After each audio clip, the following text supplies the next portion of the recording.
처음에 사실은 이제 쿠팡이나 이렇게 좀 대형 유통에서 많이 좀 있었는데 수박 주스, 땡모반 얘기하시잖아요. 예, 요거에다가 탄산을 탄 느낌이랄까요? 열대 과일하고 콜라보를 한 그런 과자 시리즈가 나와요. 누가 조금 더 사람들이 언급했던 것들을 빠르게 적용하고.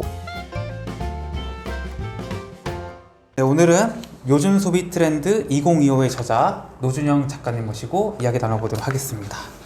네, 잠깐 구독자분 인사할까? 예, 안녕하세요. 예, 먼저 인사드리는 게 뭐 필요한가 싶기도 하고요, 갑자기. 네, 자주 오다 보니까 정말, 네, 이게 집같이 느껴집니다. 노준영입니다. 반갑습니다. 네.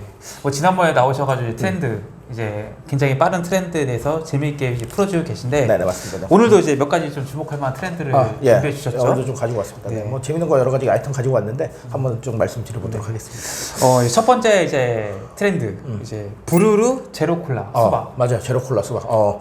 제로도 있고요. 수박도 있습니다. 요즘 잘 나가는 건 다 들어있네요. 그렇죠? 네, 그래서 이렇게 나와 있는데 사실 부르르가 1화에서 내고 있죠. 1화에서 내고 있는데 처음에 사실은 이제 쿠팡이나 이렇게 좀 대형 유통에서 많이 좀 있었는데 그 반응이 좀 괜찮았나 봐요. 전반적으로 콜라도 그렇고 뭐 사이다도 그렇고 여러 가지 좀 탄산음료들이 애초에 조금 있잖아요. 예, 뭔가 좀 인사이트가 있는 회사잖아요. 예, 이러니까요. 그래서 인사이트가 있으니까 유통망 잘 좀 선점을 해서 이런 식으로 또 이제 편의점에서도 좀 팔고 이런 부분들이 있었는데 이게 또 잘 되다 보니까 여러 가지 변주를 하고 있습니다. 변주를 하고 있는데 그 변주 중에 하나가 최근에 나왔던 이 수박 콜라 이렇게 좀 보시면 되겠습니다. 원래 1화가 이제 제가 알기로는 이제 맥콜. 맞아요. 이제 맥콜도 이제 콜라하고 보리를 이제 섞은 거잖아요, 그죠? 그렇죠. 네. 사실은 애초에 이 여러 가지 섞으면 우리 취향 소비다 이렇게 얘기하잖아요. 근데 1화는 이미 취향 소비 했어요. 오래전부터. 오래전부터 했던 것 같아요. 이거 맥콜이 아시잖아요. 호불호 되게 심한 음료예요. 좋아하시는 분들은 굉장히 좋아하는데 싫어하시는 분들은 굉장히 싫어하시거든요. 그러니까 이미 취향 소비 했었다 이렇게 봐도 될 것 같습니다. 아니, 근데 그 맥콜이 사실 보면은 또 보리차가 우리나라 국민 음료잖아요. 그 보리차와 콜라를 섞겠다는 발상은 굉장히 사실 좋고. 그리고 어떻게 보면 이 좀 오버스럽긴 한데 그냥 저희 재미 얘기니까 그런데 애초에 웰리스도 좀 알았던 것 같아요. 보리차 그렇잖아. 맹물보다는 낫잖아. 그쵸. 그러니까 제가 봤을 때는 좀 알지 않았나. 그러니까 원래 1화에서는 이제 그런 약간 좀 변죽을 좀 올리는 그런 음료에 과거부터 좀 내는 게 있었고 내력이 있어요. 네, 이번에 나온 게 이제 부르르 제로 콜라 수박인데 이것은 이제 콜라와 또 제로와 수박을 이제 섞어서 맞습니다. 나온 거다. 네, 근데 제가 이 이야기 본격적으로 들어가기 전에 말씀을 드리면 이 굉장히 재미난 회사인 게 제로 콜라 파이바도 있습니다. 그래서 파이바는 뭐지라고 했더니 그게 식이섬유가 들어갔대요. 그래서 아침에 화장실 못 가시는 분들이 드시라고 그럼 콜라에 파이바를 넣은 거예요? 파이바를 넣은 거예요. 그러니까 희한한 제품도 정말 많습니다. 그러니까 이제 콜라를 건강 음료화 하겠다. 약간 그런 의도가 있네요. 약간 오버스럽긴 한데요. 약간 오버스러운 비유긴 한데 어쨌든간 뭐 제로인데다가 뭐 식이섬유 들었으면 과거보다는 훨씬 건강해졌다. 뭐 이렇게 볼 수도 있겠네요. 뭐 어떻게 보면 말씀하셨지만 이제 오버스러울 수 있는 이런 일화의 이제 도전들이 이제 어떻게 평가되느냐인데 이제 일단 먹어보셨죠? 그럼요. 전 먹어봤습니다. 어떠셨어요? 약간 그 예전에 우리 그 수박 주스, 땡모반 얘기하시잖아요. 요거에다가 탄산을 탄 느낌이랄까요? 그런 느낌이었는데 저는 개인적으로는 아주 개인적인데요. 제가 수박을 아주 선호하진 않습니다. 원래 자체는? 그러니까 여름에 수박은 사실 많이 드시잖아요. 근데 저는 수박을 그렇게까지 좋아하진 않기 때문에 그냥 뭐 그렇구나 정도로 이렇게 좀 먹었던 것 같습니다. 그럼 이제 뭐 작가님 입맛에는 별로 맞지 않았지만 맞아요. 어쨌거나 지금 이제 뭐 MZ들 사이에서 좀 이제 어쨌거나 핫한 그쵸? 음료로 떠오른 거잖아요. 왜냐하면 이게 없어요. 다른 데는요. 그러니까 뭐 예를 들면 레몬 콜라 뭐 이런 것들은 있잖아요. 이게 많은데 수박 콜라는 없어요. 그러니까 아마 여름에 뭔가 수박으로 뭘 한 음료를 찾아야 된다. 그럼 이거밖에 없는 거예요. 현재 선택지는요. 그러니까 이게 외부로 나갈 수밖에 없는 이런 좀 구성이다. 이렇게 보셔도 될 것 같습니다. 그러니까 이런 어떻게 보면 이제 새로운 거에 대한 갈망은 이제 다른 기업들도 사실은 관심이 있을 테고. 그렇죠, 맞아요. 이제 많은 시도를 할 텐데. 이제 이런 식으로 뭔가 이제 사람들의 주목을 끌고 이게 뭐 얼마나 오래 갈지 뭐 짧게 갈지 모르겠지만 어쨌건 이렇게 주목 받은 것 자체로도 일단 성공인 거잖아요. 그럼요. 저는 그렇게 생각해요. 실제로 그리고 이게 수박 콜라를 만드는 영상들이 유튜브에 꽤 있어요. 근데 이제 이게 나왔으니까 이렇게 이동을 하는 거겠죠. 만드는 영상이 아니라 이제 리뷰 영상으로 이제 이동을 하기 때문에 자연스럽게 키워드도 사실은 흡수할 수가 있는 거죠. 그러니까 여러모로 영리한 선택이다 이렇게 볼 수 있을 것 같아요. 그럼 이런 이색적인 맛조합이 이제 성공을 거두는 다른 뭐 사례들도 있을까요? 많죠. 사실은 우리 외부에만 해도 아주 대표적으로 말씀을 드리면 여름마다 이 열대 과일하고 콜라보를 한 그런 과자 시리즈가 나와요. 과자 시리즈가 나오는데 예를 들면 오늘 수박 얘기하니까 수박 맛 초코파이 뭐 이런 게 나오는 겁니다. 네, 나오는 거고요. 그 다음에 홈런볼 잘 아실 텐데 홈런볼도 여름이라고 멜론 우유 맛이 나왔어요. 네, 이런 식으로 상당히 좀 새로운 것들이 있는데 그냥 단순하게 예전에는 나왔다 사라지는 이런 느낌이었다면 지금은 아예 시즌을 정해놓고 나오는 거예요. 지금 제가 말씀드렸다시피 여름이다 그러면 여름 한정판, 그럼 여름은 뭐 생각하니? 열대 과일 이렇게 되는 거죠. 예. 그래서 여름에 딱 한정판으로 팔고 그 다음에 없어요. 그런 다음에 다시 한번 또 여름에 또 이제 한정판으로 새로운 거 가져오고요. 그러니까 이색적인 맛 자체가 예전에는 방금 말씀드렸다시피 그냥 한번 내볼까? 이 정도였는데 그게 아니라 요즘은 진짜로 프로젝트로 정해서 여름마다 내 아니면 뭐 겨울마다 내 이런 식으로 상당히 좀 발전하고 있는 것 같다는 생각을 합니다. 그게 어떻게 보면 이제 패션 업계처럼 맞아요. 시즌마다 일단 그런 거죠. 네, 예를 들면 여름에는 말씀하셨듯이 뭐 이런 상품 나와 아니면 겨울에 이런 상품 나와 이런 건데 진짜로 겨울에는 겨울이 생각나는 간식거리로 그런 맛이 나오고요. 네, 여름에는 또 마찬가지로 그렇습니다. 그러니까 상당히 좀 재미난 변화인 것 같다는 생각을 하기도 해요.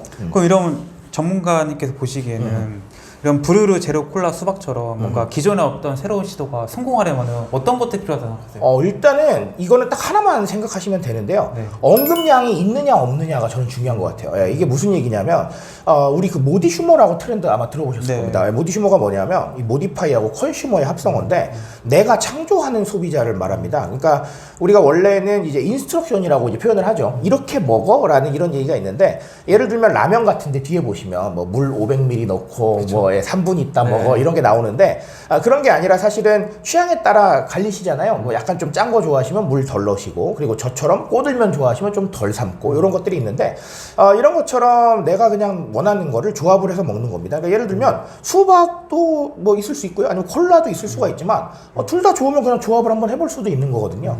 이런 식으로 해서 사실 온라인에 실제로 언급이 되고 있는 케이스가 있고 언급이 안 되고 있는 케이스가 있습니다. 그러면 예를 들면 우리가 그렇잖아요. 상품화를 한다는 건 시장성을 봐야 되는데 언급이 아예 안 된다고 하면 사실은 그거는 좀 너무 생경한 부분이 좀 되는 거거든요. 그러니까 이런 부분에 대해서 약간 성공 확률도 높이고 그리고 좀 불확실성을 제거하려면 우리가 지금 조합하려는 이색적인 무언가가 최소한 사람들이 언급을 하느냐 안 하느냐 정도는 확인을 해야 될 것 같아요. 그러니까 시장에서 뭔가 반응을 얻는 거는 정말 생경한 제품이어서 너무 신기하다 이럴 수도 있지만 예를 들면 이럴 수도 있잖아요. 나 어제 저거 봤는데 저게 제품으로 나왔네? 이런 그렇죠. 것도 있을 수 있으니까 어느 정도의 언급량 그리고 실제로 사람들이 거기에 대해서 관심이 있느냐 없느냐 정도는 미리 체크를 해야 되지 않겠나 이렇게 좀 보고 있습니다. 그럼 그런 맥락에서 이 제품의 패키지 디자인은 어떤 영향을 미쳐야 될까요? 패키지 디자인 중요합니다. 패키지 디자인 중요한데 최근에 패키지 디자인은 어떤 식으로 가고 있냐면 정말 우리가 컨셉이 없다라고 한다면 그냥 직관적으로 가는 게 되는 것 같아요. 예를 들면 수박 콜라면 정말 수박이 들어가는 거죠. 마찬가지로 아니면 내가 복숭아 제품 냈다면 복숭아 그림이 들어가는 거예요.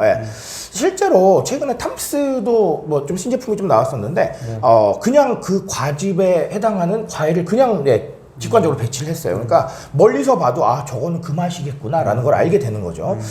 예전에는 우리가 패키지 하면 뭔가 좀 브랜딩도 하고 그렇죠? 아니면 뭔가 좀 이 패키지로 우리가 메시지를 좀 주고 이런 것도 중요했는데 여전히 중요합니다. 감성이라는 게 있으니까요. 중요한데 오히려 식음료 쪽에서는 너무 많다 보니까요. 눈에 띄는 건 정말 내가 원하는 그냥 맛이 딱 표기가 되어 있으면 예를 들면 나는 정말 수박 맛 좋아해 라고 하면 저 멀리서도 수박이 뭔가 있으면 눈에 띌 수밖에 없는 거거든요. 그렇기 때문에 이런 패키지가 오히려 이렇게 직관적으로 가고 그리고 말하고 싶은 메시지를 그냥 쉽게 전달하는 이런 쪽도 좀 나쁘지 않다는 생각을 합니다. 그럼 이게 뭐 우리가 흔히 얘기하면 아까 말씀하셨던 이제 언급 내지는 SNS 차원에서의 뭔가 바이럴에도 이 패키지 디자인이 영향을 미칠까요? 패키지 디자인 영향을 미치죠. 패키지 디자인 영향을 미치는데 요거 같은 경우는 사실은 SNS 바이럴 쪽을 생각을 한다면 좀 단순한 것보다 아무래도 느낌 있는 쪽이 조금 더 낫기는 하겠죠. 그렇지만 사실은 사람들이 뭐 신기한 부분이나 아니면 뭔가 좀 특이한 부분들은 SNS에 인증한다라는 건 확실하기 때문에 오히려 뭐 직관성이나 아니면 예술성이나 디자인이나 이런 것보다도 SNS를 노린다면 특이한 패키지가 맞는 것 같다는 생각을 하긴 해요. 이런 생각을 하는데 근데 다만 이제 여기서 조금 주의해야 될 건 어쨌든간 패키지가 뭔가 굉장히 복잡해진다는 건 단가가 올라갈 수밖에 없다는 뜻이거든요. 예, 그렇기 때문에 그 단가에 대한 부분으로 좀 생각을 해야 될 것 같다. 왜냐하면 어쨌든 사람들이 현재 시점에서는 설득이 안 된 상황에서는 비싼 거에 돈을 또 지불 안 하려고 하거든요. 예, 그러니까 설득을 한 상태에서는 모르겠어요. 그럴 때 뭐 한정판 패키지로 내고 그런 상황은 모르겠는데 그게 아니라 지금 설득을 시작하는 단계다. 이런 경우에는 SNS도 물론 중요하겠지만 그냥 단순하게 조금 더 직관적으로 가는 게 맞지 않나? 이런 좀 생각도 하고 있습니다. 이 브루르 제로콜라가 이제 제가 알기로는 여름 한정으로만 판매한다고 맞아요. 들었는데 네. 이 전략은 어떻게 보시나요? 한정 좋죠. 네, 저는 한정 굉장히 좋고요. 사실은 이런 느낌입니다. 작가님도 똑같으시겠지만 1년 내내 파는 것보다는 아무래도 정해진 기간에 판다는 게 조금 더 아쉽거든요, 사람이요. 네, 그러니까 아쉬운 부분을 자극을 하는데 애초에 우리의 지금 소비 트렌드는 매번 살 수 있는 거에 그렇게까지 끌리진 않습니다. 이런 느낌이 있거든요. 네. 그러니까 상시 존재하는 제품보다는 아무래도 한정판을 뭔가 조금 더 사려고 하는 이런 부분들이 좀 있어요. 그러다 보니까 예를 들면 이렇습니다. 이렇게 분리를 하는 거예요. 잘 팔리는 제품 A가 있다라고 한다면 한정판 B를 내죠. 그러면 애초에 변화를 싫어하는 분들은 그냥 A를 계속해서 살 거예요. 하지만 그게 아니라 새로운 뭔가를 원하는 사람은 B를 살 거란 말이죠. 그러면 B를 반복적으로 소비하지 않아도 예를 들면 이게 마음에 드는 사람은 한 번 더 사겠지만 별로 마음에 안 드는 사람은 그냥 A가 더 나았네. 그렇죠. 그리고 A로 다시 돌아오게 되는 거거든요. 그러니까 어떻게 보면 이런 한정판 전략이 뭔가 한정적인 이런 의미 속에서 사람을 자극한다 이렇게 보실 수도 있으나 한편으로 보면 결론적으로는 우리 소비자 풀에 계속 가두고 있는 거예요. 예. 뭔가 하나 트라이 했다가 마음에 안 들면 다시 돌아오면 되는 거거든요. 예. 그러니까 이게 상당히 좀 제가 보기엔 특이한 전략이다라고 생각을 하는데 그렇기 때문에 한정판 전략은 꾸준히 이어질 수밖에 없겠습니다만 근데 다만 또 이런 문제도 있겠죠. 너무 한정판 남발하면 그건 의미가 사라지잖아요. 그러다 보니까 그런 건 좀 조심해야겠습니다만 방금 말씀드린 대로 한정판이 뭐 예를 들면 기간 한정돼서 파니까 나 여기 꼭 사고 싶어 이런 니즈도 있겠습니다만 한편으로는 잘 나가고 있는 제품들이 있다면 이미 포트폴리오가 있다라고 한다면 그 제품 말고 한번 경험해 봤다가 에이 뭐 이거 아니네 뭐 이거 다시 사지 뭐 이런 식으로 해서 계속해서 소비자가 남아있는 이런 상황도 생각을 할 수가 있거든요. 그래서 상당히 좀 복합적인 일이다 이렇게 좀 보고 있습니다. 그럼 이런 그 식품 회사들의 이런 신제품 출시는 네네.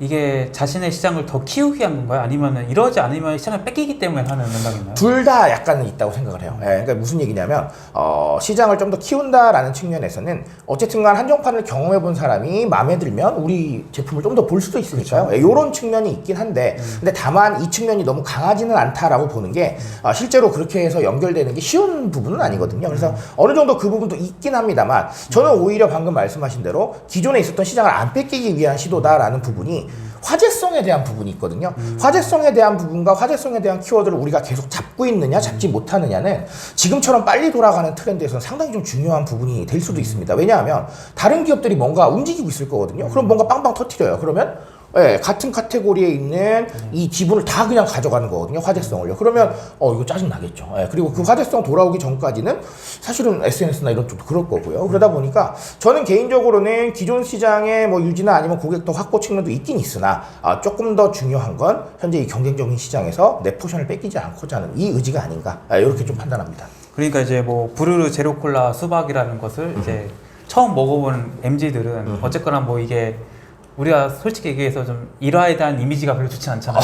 그렇죠. 약간 좀 그런 게 있잖아요. 그렇죠. 근데 이제 이런 것들을 모르고 제로콜라 뭐 수박 나왔네? 먹어본 이제 소비자들은 생각보다 괜찮은데 하면 이게 또 뭐 그냥 일반 제로콜라로 갈 수도 있고 그럼요. 그렇죠. 또 일화에서 사이다도 나오잖아요. 맞아요. 사이다 그쪽으로도 이제 약간 거부감 없이 접근할 수 있게 되는 맞아요. 효과가 있는 거죠. 맞아요. 그렇죠.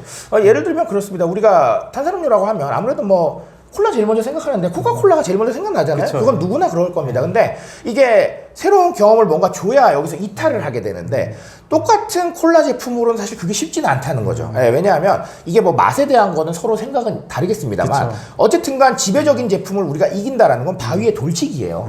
그런 상황이기 때문에 결론적으로는 새로운 경험 주면서 이거 괜찮으면 말씀하셨던 것처럼 다른 거 한번 먹어볼까 하는 이런 부분들 때문에 이게 또 고객 확보에 영향을 좀 준다는 거죠. 그래서 상당히 좀 복합적인 거예요. 제가 봤을 때는 그냥 단순하게 뭐 재미난 거 하나 내가지고 뭐 하는구나 이렇게 보기에는 상당히 좀 복합적인 일이라고 생각합니다. 뭐 그런 결과론적 얘기긴 하지만 이 브루르 제로콜라 수박이 네네. 어쨌거나 이렇게 좀 경쟁적 우위를 점할 수 있었던 이유는 뭐라고 생각하세요? 특이성이죠, 뭐. 특이성? 특이성이라고 생각합니다. 사실 이게 굉장히 좀 중요한 얘기인 것 같기도 한데 어쨌든간 새로운 걸로 변주하고자 하는 회사는 너무 많아요. 이제 너무 많기 때문에 결론적으로 이제 우리의 시장은 누가 조금 더 사람들이 언급했던 것들을 빠르게 적용하고 사람들이 관심 있어 할 만한 부분들을 특이한 걸 뭘 먼저 내놓느냐 여기에 따라서 상당히 많이 포션이 가릴 거라고 생각을 합니다. 그러니까 방금도 말씀을 드렸지만 여러 가지 콜라 많아요. 근데 수박 콜라는 없거든요. 다른 데는요. 이런 상황이기 때문에 어떻게 보면 역으로 생각하면 이런 거죠. 작가님도 공감하시겠지만 뭔가 새로운 걸 우리가 가지고 왔어요. 시장에서 새로운 사업을 시작하려고 하는데 이미 잘하는 사람이 100명이나 있어요. 그러면 이게 잘못된 거 아니겠습니까? 그렇죠. 예. 결론적으로는 잘하는 사람이 적거나 아니면 우리밖에 안 하거나 둘 중에 하나는 있어야 되는데 애초에 새로운 맛을 시도하고 이런 전략들이 다른 사람의 맛을 따라가는 건 사실 저는 맞지 않다고 봐요. 그렇기 때문에 최근에 우리 보시면 아시겠지만 무슨 말차 열풍이 또 불고 있는데 계속해서 커피 제품들이 나오는 이거는 저는 좀 잘 모르겠습니다. 이미 선점했던 어떤 제품들이 뭔가 화제성은 이미 가져갔고 그 이후에 그거랑 비슷한 제품들이 계속 나온다고 해서 사람들이 넘어오겠느냐? 저는 그렇게 보진 않거든요. 조금 더 특이한 뭔가가 있어야 되는데 수박콜라는 그런 부분을 좀 잘 잡아줬다 이렇게 봅니다. 아니 그 작가님 말씀 들어보니까 이게 과거에 그 우리가 과일 소주 열풍 한번 들었잖아요. 약간 그런 느낌이 좀 드네요. 약간 그렇죠. 예. 근데 사실 어쨌든간 과일 소주를 보시면 제가 오늘 말씀드린 걸 딱 아실 수 있을 텐데 한때 난리였지만 지금 또 다 그냥 소주로 돌아가셨어요. 그렇죠. 그러니까 결론적으로는 소비자들한테 새로운 경험 주면 그 사이에 북적북적하고 우리 브랜드 알려져요. 그렇죠? 그 알려지는 걸 좀 넘어서서 조금 더 뭔가를 했으면 좋겠는데 결론적으로는 그 사람들이 크게 이탈하진 않아요. 방금 소주 시장도 말씀을 해주셨지만 과일 소주 먹다가 그러면 나 싫으면 그냥 아예 금주를 하느냐? 아니거든요. 그냥 이런 식으로 돌아가거든요. 그러니까 이게 굉장히 여러 가지 서클인데 돌고 도는 그런 부분이라고 생각을 합니다. 근데 애초에 만약에 소주만 계속 팔았다면 사실 과일 소주가 가져온 그 열풍은 사실은 아무것도 못했을 거거든요. 그렇죠. 그 사이에 여러 가지 뭐 컨텐츠가 올라오고 그렇죠. 그러니까 그런 부분들을 흡수했기 때문에 충분히 성공적이지 않나 이렇게 보는 거죠. 이 브루르 제로콜라 수박의 성공이 추후 뭐 단기적이든 장기적이든 간에 이 식음료 업계에 어떤 변화를 가져올 거라고 생각하세요? 식음료 업계는 앞으로는 제가 개인적으로 생각했을 때는 두 가지를 좀 신경을 아마 많이 쓸 겁니다. 첫 번째는 시즌 한정판 되는구나. 약간 이런 것들을 좀 생각을 할 거고요. 그리고 두 번째는 일단은 조금 더 포트폴리오는 확장해야겠구나라는 생각들을 하게 될 겁니다. 포트폴리오 확장에 대한 부분들은 굉장히 양날의 검이기는 해요. 왜냐하면 확장했다가 안 되면 큰일 나거든요. 그렇죠. 그렇기 때문에 양날의 검이긴 한데 그렇다고 해서 지금 MG와 알파가 이렇게까지 새로운 것들에 관심이 많은데 과연 하나로 끝낼 수 있겠느냐? 요거에 대해서는 물음표가 좀 있단 말이죠. 우리 스테디셀러라고 얘기를 하는데 스테디셀러 하나 잘 키우면 너무 좋죠. 하지만 그것만으로 영원히 가겠냐는 거죠. 그렇지는 않습니다. 예를 들면 짜파게티가 여러 가지 또 이렇게 변화도 하고 그러는데 어느 분들은 그러시더라고요. 짜파게티 잘 팔리는데 뭐하러 하냐 이렇게 생각을 하시더라고요. 근데 언제까지나 새로운 고객이 그렇게 짜파게티 먹겠냐는 거죠. 그렇지 않아요. 왜냐하면 식음료도 시장도 변하고 식문화도 변하기 때문에 결론적으로 새로운 거 경험시켜주면서 이게 맛있는 거였구나 라고 계속해서 알려주셔야 되는 거거든요. 이런 작업들을 하기 위해서 이 식품업계에서는 조금 더 신경을 써야 될 것이다. 그리고 이런 사례들이 많이 나올 때마다 아마 굉장히 멈춰 계시는 회사들은 뜨끔할 것이다. 이런 생각들을 조심스럽게 가져보고요. 어쨌든간 새로운 것들만 만들어내는 게 답은 아니겠습니다만 어쨌든 제가 말씀드리고 싶은 건 MG와 알파 특성을 고려했을 때는 조금 좀 필요한 작업이겠다. 이렇게 봐주시면 될 것 같습니다. 그러니까 이제 앞으로 뭔가 좀 생각지도 못한 조합들이 반영된 제품들이 나올 가능성이 높다. 맞습니다. 그렇게 봅니다. 근데 이 생각지도 못한 조합은 방금 말씀 주신 거에 힌트가 있지만 정말 생각지도 못한 조합일 겁니다. 그러니까 수박 콜라 같은 그렇죠. 그러니까 이미 나와 있던 거 말고 뭘 한번 조합을 해보지? 라는 고민들을 아마 굉장히 많이 하고 있을 것이다. 이렇게 봅니다. 그러니까 이제 업계에서는 이게 되네? 이게 일단은 이제 메시지가 간 거죠? 맞아요. 그렇죠. 이게 되네? 이거 뭐야? 화제성 괜찮네? 이렇게 되는 거죠. 그렇죠. 그러니까 똑같이 수박 콜라를 내진 않겠지만 어쨌든 뭔가는 움직일 것이다. 이런 생각입니다. 그럼 이제 전문가의 시선에 봤을 때 네네. 어떤 조합이 앞으로 좀 나올 것 같은데요? 너무 어려운 얘기긴 한데요. 어쨌든간 저는 개인적으로는 이 과일 쪽을 많이 봅니다. 왜냐하면 매년 발견되는 과일들이 하나씩은 있어요. 이게 참 희한한 일인데 올해 같은 경우는 2025년 기준으로 본다면 멜론이거든요. 멜론 굉장히 많이 뭐가 나왔죠. 그렇죠? 심지어 얼마나 멜론이 핫하냐면 우리 그 미노스 바나나 우유라고요. 옛날에 나왔던 제품이 재출시가 됐어요. 근데 그 제품은 애초에 바나나 우유거든요. 근데 멜론 우유를 냈어요. 그러니까 자기네 정체성을 흔들면서까지 새로운 게 하고 싶었다는 거잖아요. 굉장히 좀 놀라운 일이고 어쨌든 뭐 그런 식으로 매년 발굴되는 과일들이 있습니다. 그렇기 때문에 실제로 우리 탕후루 열풍 불 때는 왜 그 뭐죠? 그 좀 긴 포도였는데 사파이어인가요? 그게 또 난리였거든요. 그러니까 어쨌든간 새롭게 이렇게 주목받는 것들이 있기 때문에 제 생각에는 과일이 아니겠느냐 라는 생각은 하는데 그럼에도 불구하고 조금 더 뭐 지켜봐야 될 것 같다는 생각은 듭니다. 약간 근데 그 이 과일의 그 맛의 선택에 있어서도 이 과일값도 영향이 있을까요? 맞아요. 틀린 말은 아니죠. 왜냐하면 어쨌든 과일값이 계속 오르니까 과일이 비싼 걸 선택을 하면 기업 입장에서는 필연적으로 또 가격이 올라갈 수밖에 없는 부분이 있거든요. 근데 예를 들면 콜라 같은 제품들 아니면 뭔가 다른 기타 제품들을 만약에 가격을 올렸을 때 더 사겠냐는 거죠. 그렇지는 않거든요. 그렇기 때문에 어쨌든간 현재 변화하고 있는 부분들이 생각보다 많은 영향을 줄 것 같긴 합니다. 방금 말씀하신 것처럼 가격에 대한 것도 있을 거고요. 그리고 우리 외부에서 마주하고 있는 기후에 대한 것도 있는데 기후 때문에 못 쓰는 경우들도 생길 거예요. 그러니까 아마 트렌드 외부적인 요인이 생각보다는 많이 영향을 주게 될 겁니다.